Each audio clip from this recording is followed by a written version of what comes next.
Thomas Nout was a well-nourished man of 54 years of age. He was in good health? Perfectly good. The cause of death was a shotgun wound in the chest. There was a narrow area of dispersal which led me to believe that the gun had been fired at extremely close quarters. He was shot by his own gun. It was clearly an accident. I saw the body at the site. The path was rough and overgrown. The dead man's trousers were muddy, as though he had fallen to his knees. I think he may have been shooting in the dark. Shooting in the dark? I'm afraid so. So you believe it was accidental death while shooting in the dark? That was my conclusion. I went down to St. James Infirmary, saw my baby there, stretched on a long white table, so sweet, so cold, so bare. Let her go, God bless her, wherever she Accident. may be. Of course he said it was an accident. But a doctor would say that, wouldn't he? I can't see old Tom now shooting anything by accident, can you? When I die, I want you to dress me. Of course, some people it suits quite well. Some people it suits old Tom going like that. Shut up, Dennis. You mean some people? So the boys will know I died standing pat. Yeah.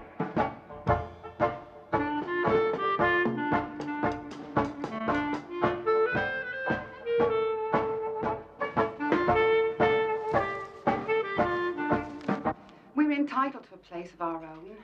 Tom's old cottage would suit us nicely. I don't know so much. Smelt like the monkey house, the way that Dora Nout used to keep it. Well, I can clean it, Mum. I can, honestly. And then there's the hut and a bit of woodland that goes with it. Terry can use that for his motorbike. I owe them legs to Tom Nout. He'd use a bloody axe, Tom Nout would, and not give a farthing who he was earning. Let them sunning trees fall anywhere. And the rector's going to see Mr. Strove about letting us have Tom's place, being as it's one of the Picton cottages. Oh, Mr. Strove's bound to let you have it. Bound to, Mum.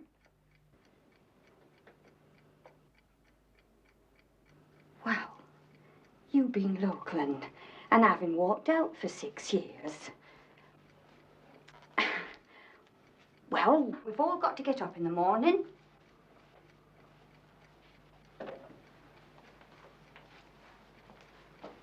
And I only want you using it for your bikes, Terry Fawcett. Thank you very much. What? Tom's old hut in the woods. You know what they say about that place, don't you? No, Let you in there, did he? we was never that close.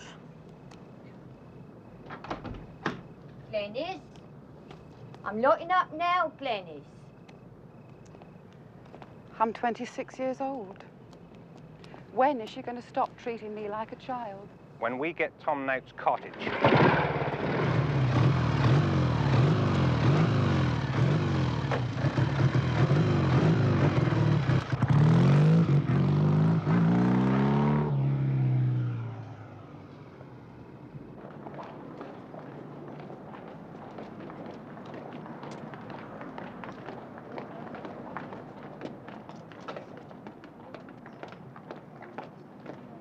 I saw your film, The Greasy Pearl. It meant such a lot to me. It's been in the Thank you very his much. whole life, and it meant such a lot to him. I'm so pleased. Would you mind not signing that one? I plan to read it at odd moments standing about in the bookshop. Any good, is it? A brilliant and savage satire on Hollywood by Britain's funniest and angriest young man. Don't you ever read The Guardian? Aren't you knocking on a bit for an angry young man? I don't think so. 1706. You got any money on you? It's worth every penny.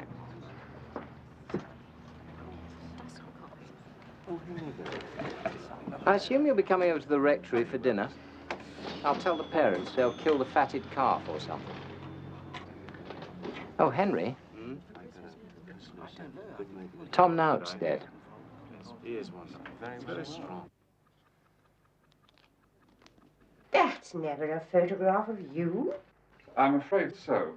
But it isn't the least bit like you. It isn't the least like Henry, is it, Simeon? Looks like someone else. Who? Oh, I really can't remember. What's it about? Not a whodunit, is it? I do wish you'd write a whodunit. They do awfully well at the library. Nowadays, the library comes round in a van, like milk. It's a satirical comedy, Mother, about how much Henry hates America. Do you hate it? Why do you keep on going there, then? He doesn't keep going there, he keeps coming back.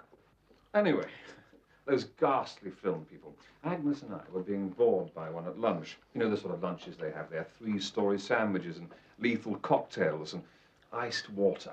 Iced water? It'd make my teeth ache. Agnes and I looked at each other in the middle of lunch, and we hit on this scheme by a sort of telepathy. We both went to the loo and climbed out of the window to freedom. Both? We walked back to the hotel, laughing all the way.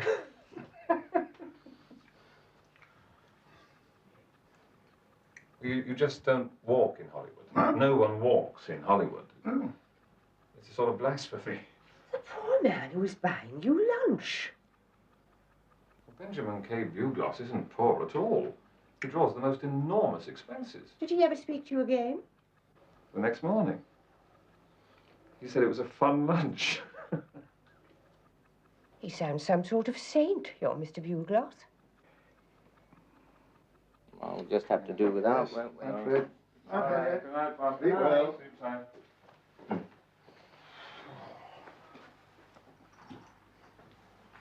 Good thing I brought my own whiskey down. The drink here flows like cement. Do you think our father and the Reverend Mother were getting at me slightly? You're very perceptive. They get at me a lot more. Oh? Why's that? Well, perhaps because I'm here a lot more. Cheers. Our father's an extraordinary being. Don't you ever get the feeling that he's not connected with us at all? Tom Nout shot himself. By accident, apparently. He was a poacher, wasn't he? No one seems to admit knowing him very well. Or his hut in the woods. You remember how angry our father No one was wants to when... admit knowing him. Well, Dr. Salter doesn't. Or Mother. I had an idea. Well, try not to. You're not used to it. I had a strange thought that maybe she and Dr. Salter went there together once. Years ago, perhaps. God, they accuse me of inventing. Me? Writers don't invent. You think Sunset's an invention? I tell you, it's all exactly like that, only more so. Writers. We are the only reliable witnesses. We know about the world, young Frederick. We've got our feet firmly on the ground.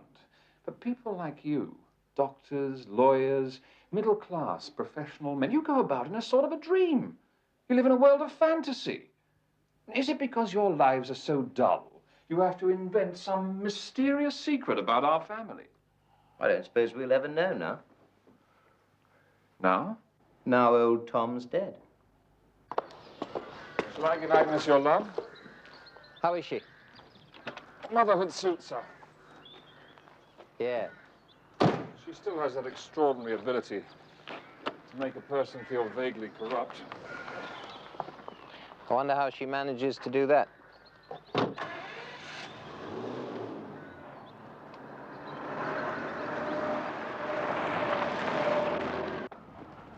We'll need a fair bit spent on it. The Nouts seem to have lived in a kind of rural slum. Hartscombe Enterprises will be responsible for all necessary renovations and repairs. And pay the Strove estate $4 grand for the property. Including the 5 acres of woodland leased to Tom Nout, with the cottage. Leslie has the details. Well, there's only one difficulty. What's that, Father? Well, I've had a note from the rector. The Bigwell girls marrying young Fawcett. They've been walking out together for years. Apparently, they've been praying for a cottage to become available. With all due respect to the rector, I wonder if he's really thought this one through. Of course, Glynis Bigwell is a remarkably attractive girl. What do you mean, Leslie? But I mean, if you did that sort of favor for one particular villager, mightn't it start up old stories again? Old stories. I think what Leslie's trying to say is, if I may speak for you, Leslie. Oh, do, Magnus, please do. I think all Leslie's trying to say, Father, is that it would be much better if it went to someone outside the neighborhood. That's all you're trying to say, isn't it, Leslie? That's all, Magnus. Absolutely nothing else.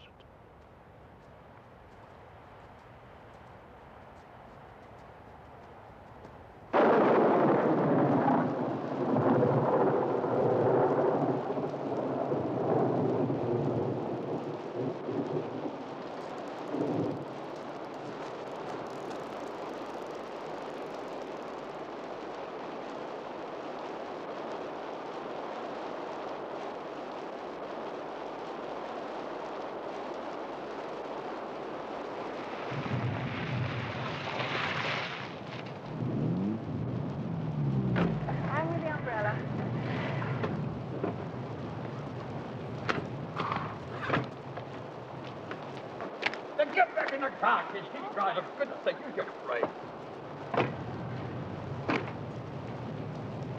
The door was open. Yes, I opened it. You must have seen the advertisement. No. Well, we put a card up in that funny little sell-everything shop in Skirfield. Oh, you know the one. Paraffin lamps all mixed up with butter and bacon and old fly papers. But if you didn't see the advertisement, how on earth did you hear? Well, everyone knows about it.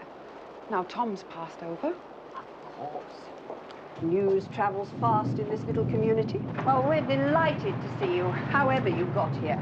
Oh, the rector fixed it up. The Red Rector of Rapston? We haven't touched base with him yet.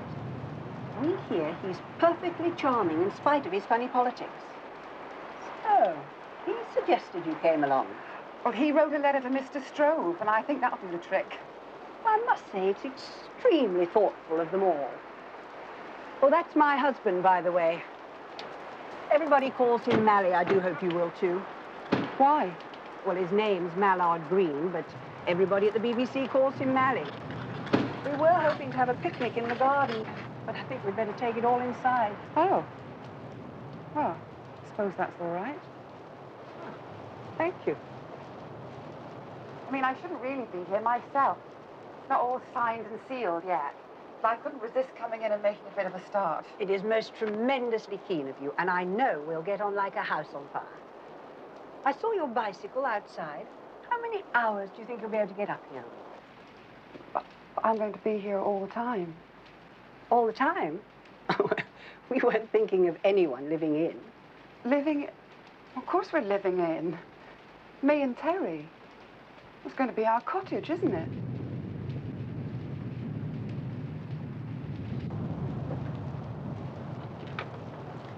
Mally, come here. I think there's been a tiny bit of a balls up.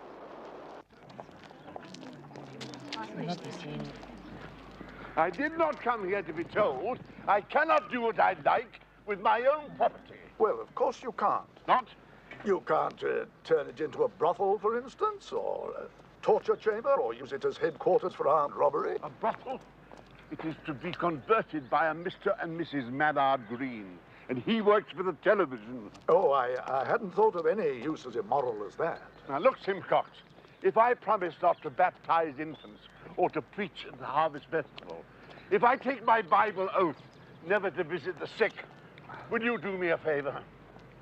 Keep your nose out of politics. Is it politics to say, blessed are the poor? What you mean is, blessed are the inhabitants of Rapstone, for they shall be entitled to live forever on a control rent of £2 a week.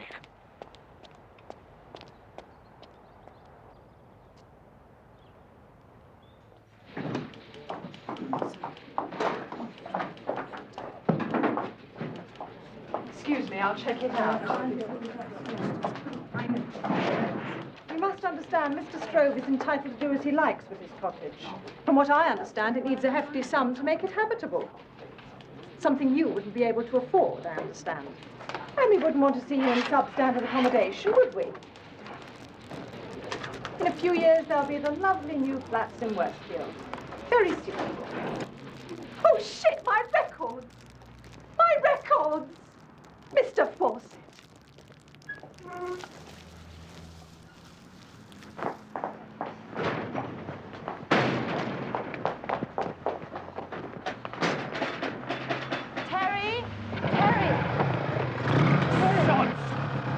bloody marvellous, isn't it? Wait another 6 years? What sort of citizen's bloody advice is that, then? Why don't you let me buy you a drink? Simcock's best bitter.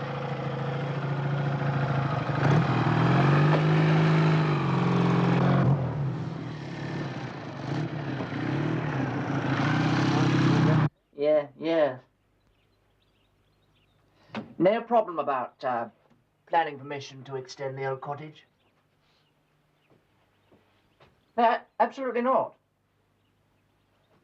It's quite different from building anything new. Yeah. And we get a grant for the improvements. So don't thank me, Magnus. Thank the Labour government. Okay, cheerio. Not again. You want sauce on them? I want sauce on them. At least serve them out properly. Why do you have to put them out on a poncy little dish? Here. I can't imagine what your mother would say if she could see us. Oh, I can. Mummy would think we'd got dreadfully common. Screw her. What? I said screw her. It's not a thing I'd undertake personally. What's the matter with you? Suddenly you're starting to make jokes. I think it's time I told you, Charlotte. We're moving. We are? Where's the sauce? Hartscombe Enterprises needs a national base. I thought you might like London. It's absolutely teeming with social problems.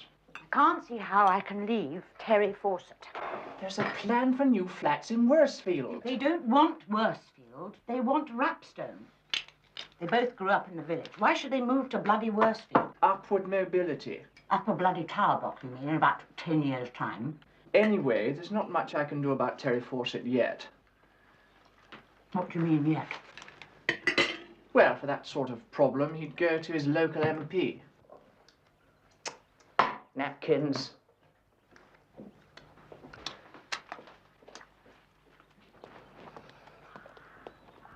I've come to say goodbye. You know we're moving to London. We've become too small for you. For the moment. I'll be back. How's Charlotte? I believe she's devoted to doing good. Which always entails a certain selfishness. The problem is, Rector, she's turned out a bit of a snob. Charlotte? A snob? Of course, she was deprived when she was young. Deprived? Of love? Not really. Deprived of fish and chips, bottles of sauce. Now it seems you can't resist them. Charlotte seems set on joining the working classes. And you seem set on leaving them. My father always came home from work at the same time. Always said the same thing. Is tea ready, dear? Bottle of sauce always on the table.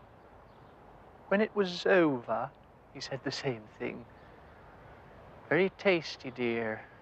That was very tasty. A ritual. Like, don't bother the doctor when you felt ill, or it's a blessed release when anybody died. That was what I had to look forward to. Getting the house when they had their blessed release. Taking over the prefect. Getting something tasty for my tea as a reward for being a clerk in the brewery. Falling asleep in front of the fire at exactly 9:30. Waking up with the start at 10:30 saying, I'll lock up, dear. I'm not going back there. Ever. Look after her. She may not like it. Look after her. All the same.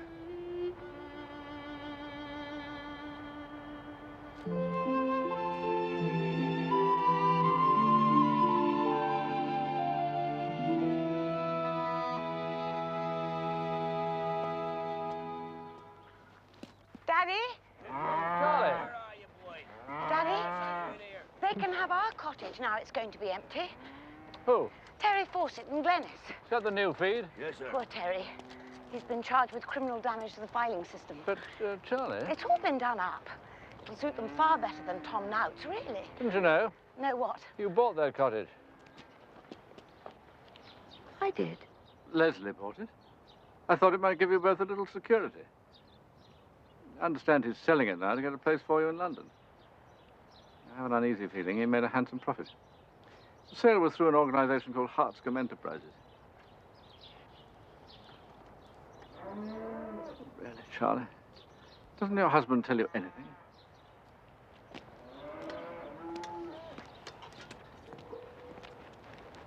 Come and feed the pigs. Because Daddy says it's an eyesore. Is it an eyesore? Not only because it's an eyesore, because this wood is meant for, well, you know what it's meant for, don't you? No. Wildlife. Homes for the badgers, woodcocks, squirrels. And the worm. The worms are caught naturally. And the wood lice. And the bluebells. What you don't need here is a horrible broken down sort of bungalow full of old crockery, baked bean tins, and bedsteads. It is an eyesore, Daddy. Hooray! Let's burn the Glad you eyesore. agree. I'm glad you're right. But always.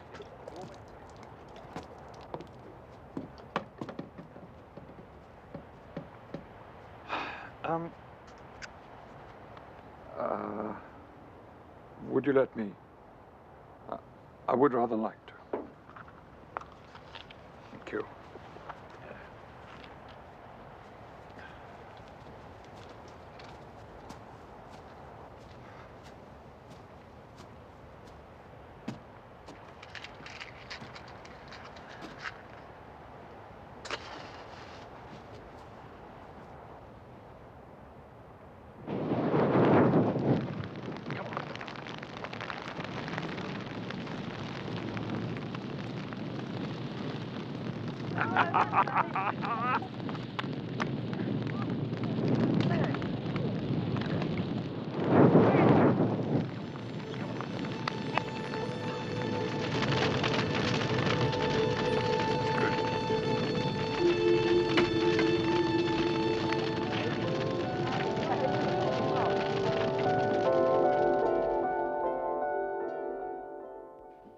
When you were younger, you felt almost in awe of your father.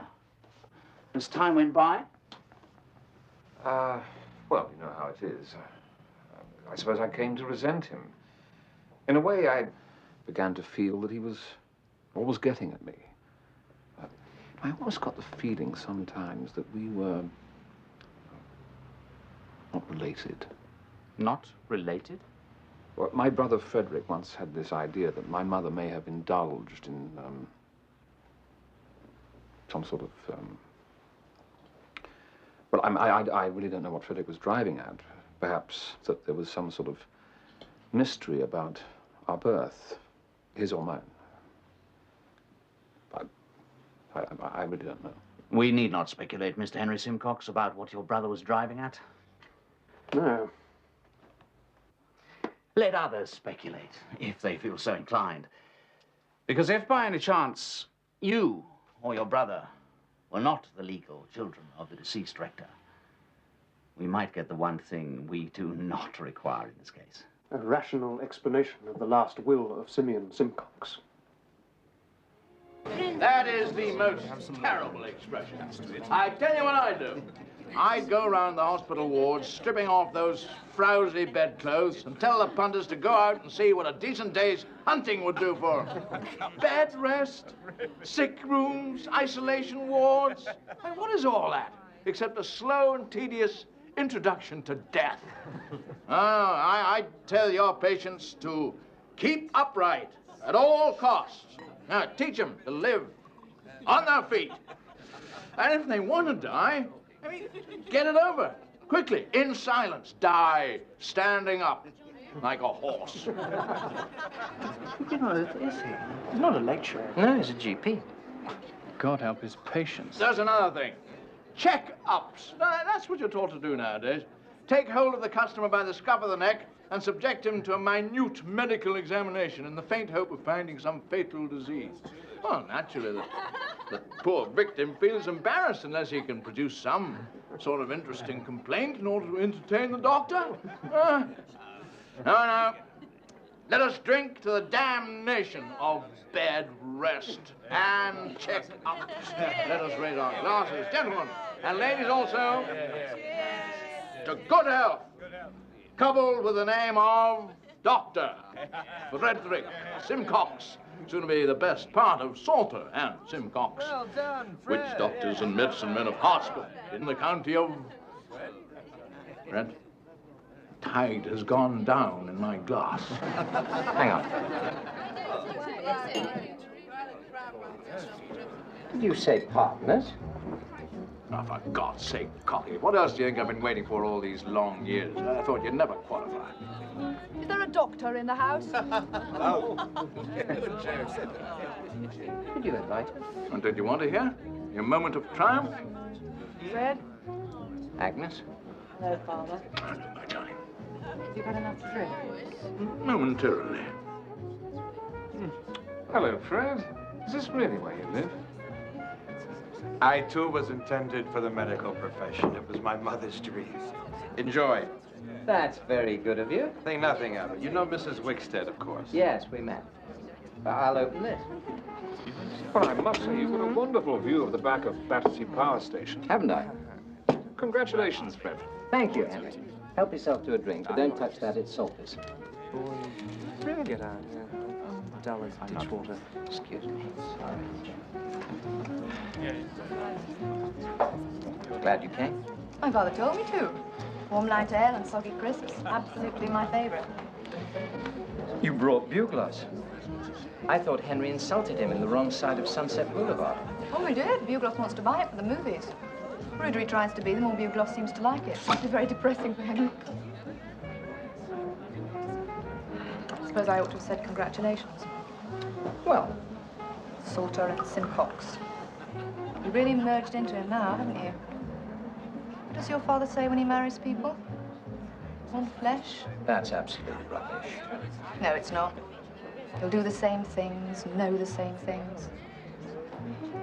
Both be strictly out of bounds as far as I'm concerned. Agnes! Agnes! Dr. Simcox. Ah, Mr. Bugloss. Look, do me a favor, will you? Get your brother off my back. He writes about you. No, not about me, no. He writes about some Hollywood producer, some schmuck. Now, me, he blames now for the Vietnam War. It is a bit thick. Then he's not even American. You're not American? And he was born in Brixton. Not Brixton. Mrs. Wickstead has been misinformed. I was born in the Commercial Road. You know the Whitechapel area? Well, not intimately, no. It has changed. It was once a deeply caring community. But you speak fluent American. Well, have to, dear boy. In our business, have to. However else would one get close to the vice president in charge of production at Galaxy International? I see. Excuse me. Champagne? Why not? You know, I really can't understand Agnes sometimes. Sometimes? She always chooses the most boring man in the room and spends the rest of the evening talking to him. Aren't you used to her doing that? No, I am not. Why do you think she does it? Don't you know her, Henry? She chooses the worst bar, the most horrible meal, the most boring man at the party, and then she can enjoy herself without the fear of being disappointed. Do you think you'll ever manage to do it? Do what? Live up to her expectations? Very funny. What about some music? Come on, Fred! Place the drums.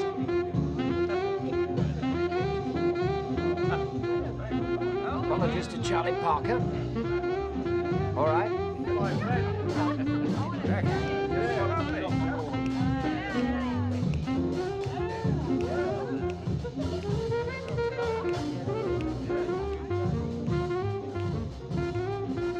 You do that rather well. Thank you. I've never tried a doctor. What did you say? Film people, producers and all that. I've tried them. You're something they want to have sitting next to him to impress the vice president. You're meant to smile and say, that's a great idea, Jack. That's all you're meant to say. You get trips, but it's having to smile all the time. The muscles of your face begin to ache. Do you think I could treat that? Medically? Ring me sometime, if you want to. I'm not in the directory. 246-8026. Pick up that. No. Seems we're going now.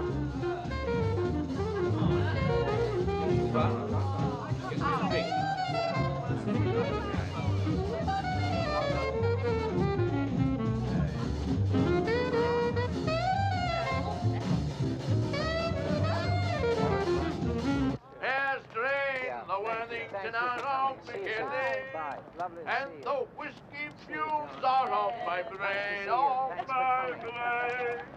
Get the night nurses out of my bed, boys, and start up the motor again. Yeah, good night. Good night, See you John. soon. What do you mean, good Bye. night? Bye. Huh? Get in the other side. What do you mean? I'm driving you home. Why? Because, Dr. Salter, you are pissed out of your mind.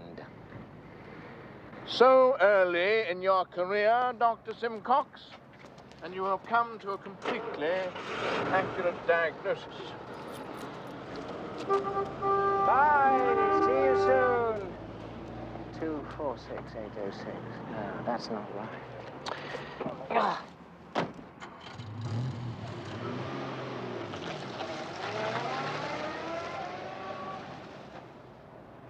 Two 246-8062. 246-8062. 246-8062. 246-8062.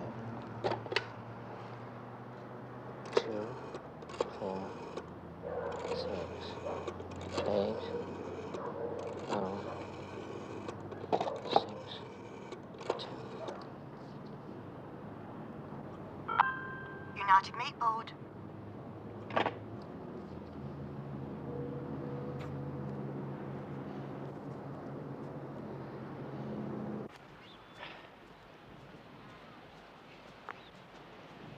Francesca! It's all right, Agnes. She's down here with me. And we welcome a new member to our team, Henry Simcox, novelist and film writer. Hello. You won't bother Granny, will you? Thank you. Now, can we have our first question, please? Mrs. Louise Fairburn. Does the In the old days, when people were troubled about the world, they used to ask the priests for advice. in Southeast Asia? Thank you, Mrs. Fairbairn. Should we do more to help our American allies in Vietnam? Henry Simcox, I'm sure. Now it seems they ask novelists. I think Henry's sincere about Vietnam. Is he? You attach great importance to that, don't you, Agnes? Sincerity. Doesn't everyone? St. Peter was sincere in his devotion to Christ, but he betrayed him 3 times. I'm not married to St. Peter. Ah, Francesca, if you were to make a thorough search of my pockets, you might possibly find something to your advantage. Oh, no, not before lunch. You shouldn't. Agnes, don't be such a Puritan. As I say.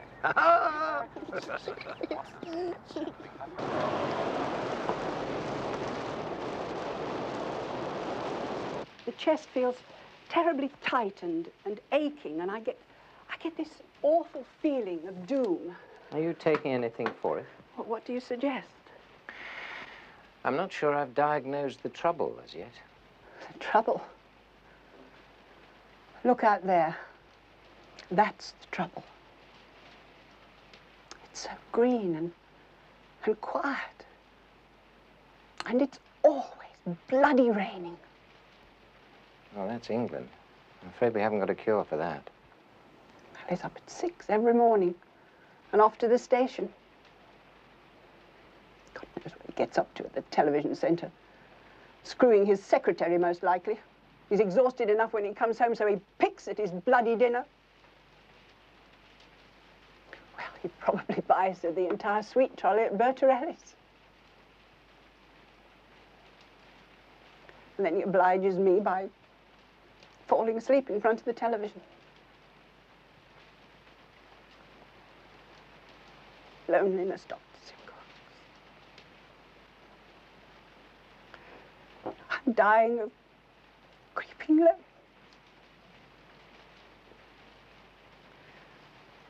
So, what the hell can you prescribe for that, dear Dr. Simcox? Nothing, really. Well, that's a great help. It's the speciality of our practice, not prescribing anything at all. There is something I could tell you, though. Well, tell away. I've got nobody else to listen to. Other people were after this cottage. Local people. They'd waited a long time to get married. I think they wanted it very badly. You're telling me I ought to be bloody grateful. Well, here we are then. Yeah. You bring the heavy stuff. Hey? Bring the heavy stuff. Yeah. Right? It's going to take about 6 trips, Glenys, to get all our lot over here. How long you got the car for? Eh? How long you got the car for? Till 8 o'clock tonight. That's all right. You can manage Well, shall I lock the doors? No, leave it. Come on. Well, what floor are we on then? I don't know. 17 or... But the lift's working. Don't know if I can make it up all them stairs. Well, of course it's small. Still, no reason why we can't make it cozy. Once we get some curtains up.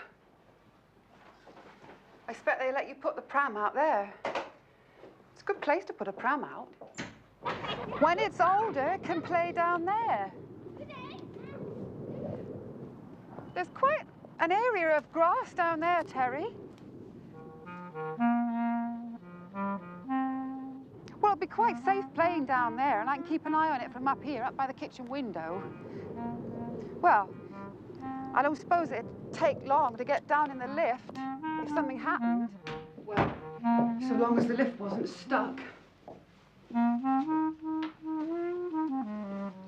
Make some tea.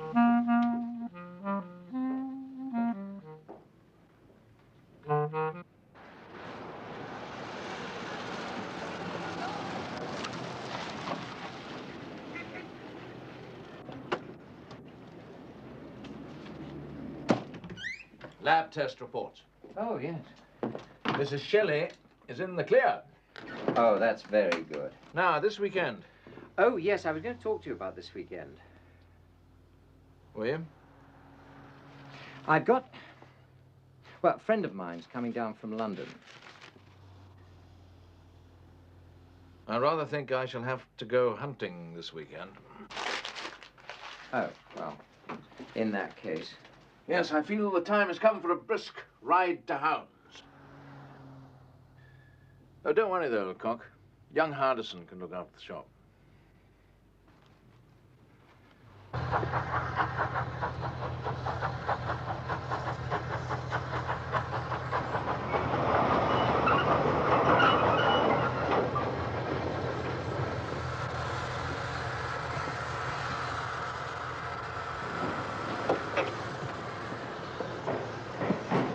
Hello. Hello. I'm so glad. What? I'm so glad you've come. Oh, sorry. Well, the car's this way.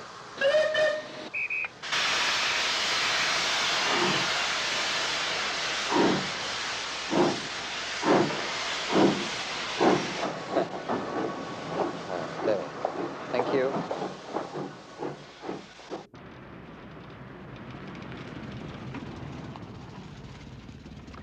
It hasn't changed. Not really very much since I can remember. A lot of the cottages have been converted, of course.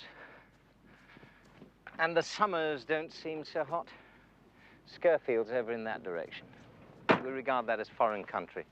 It's full of rather glum, short people who keep chickens in clapped-out Austin 7s in their back gardens. Well, you know the sort of thing. No, I don't.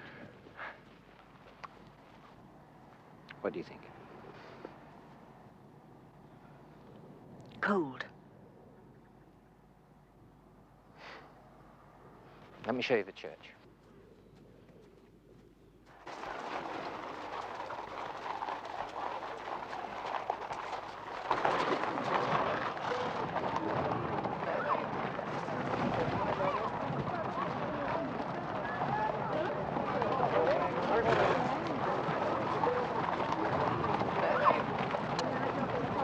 Thank you, Bridget.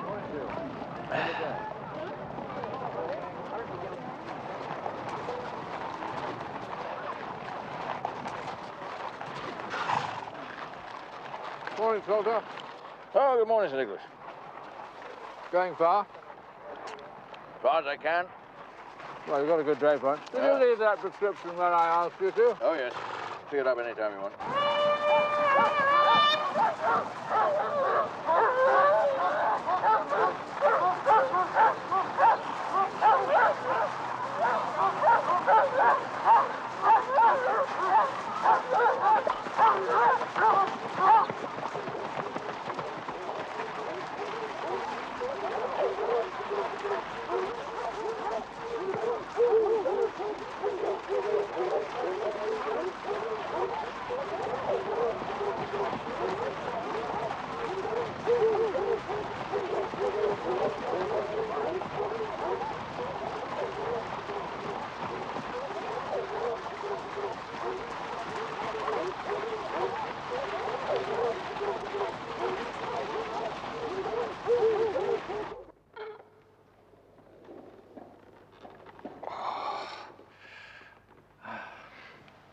The font's still used for christening. The carving dates back to 1475.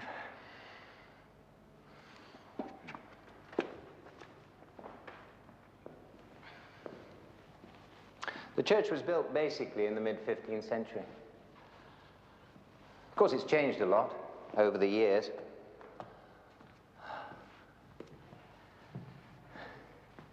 When I was a child, I used to sit in here with my father, counting the wafers for communion. What's so funny? English men, Why? once they start going to bed with you, they always take you to look at churches.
What's the matter? I'm cold. All right, see what I can do.